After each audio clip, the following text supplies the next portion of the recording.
the lifetime I went to, Mm-hmm. the very first scene was at a waterfall, and I don't know if the Amazon River in South America has any waterfalls, but that felt like where I was at. And I was a shaman in a tribe, and I was I was trying to think of what my name was, and it's sort of like Torga or something like that. I don't even know how to pronounce it exactly. Mm-hmm.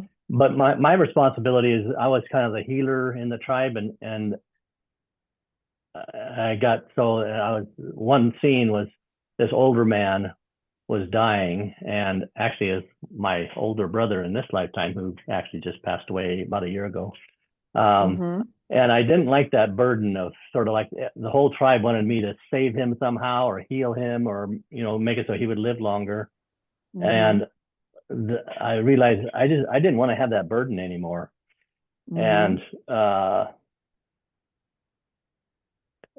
I lived in a little hut, a grass over the roof hut, and I lived by myself. If I'd had any children, I couldn't tell. They were already grown and away. I was like in my early 40s.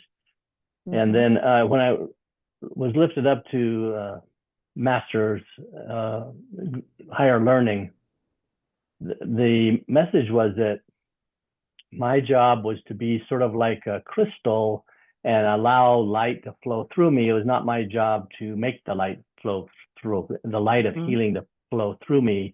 That is my job, just to keep the crystal as clear as possible, and so that I could release the burden of being responsible for healing someone else, and I could sort of take on the sense of being open and not attached to the outcome.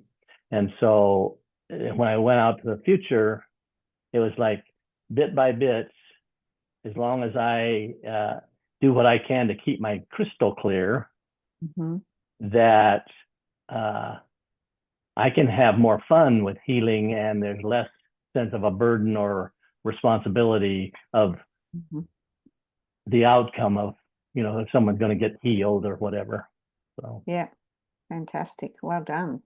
I like that message. It's good for all of us, right? yeah. Oh. I went to a lifetime in the future, actually, Mm-hmm. about 150 years in the future. Yeah. And I was not on planet Earth. I was in the Pleiades. Mm-hmm. And my job was I was part of this council where angels and guides were all sitting around this conference table, and our job was to think of, well, where else in the universe needs some healing energy right now?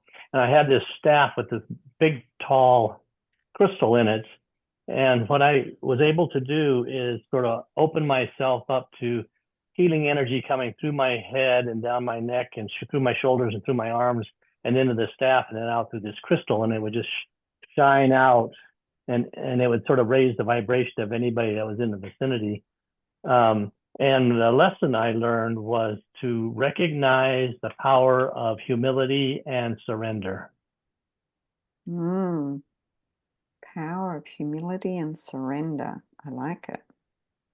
And you took that out into the future in this life? Yes. I actually have a staff with a big crystal in my corner of my office right here.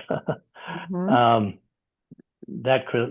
staff is a little bit different, but just the sense of learning how to be more open and allowing that sense of surrender and humility is kind of what I can do in this lifetime.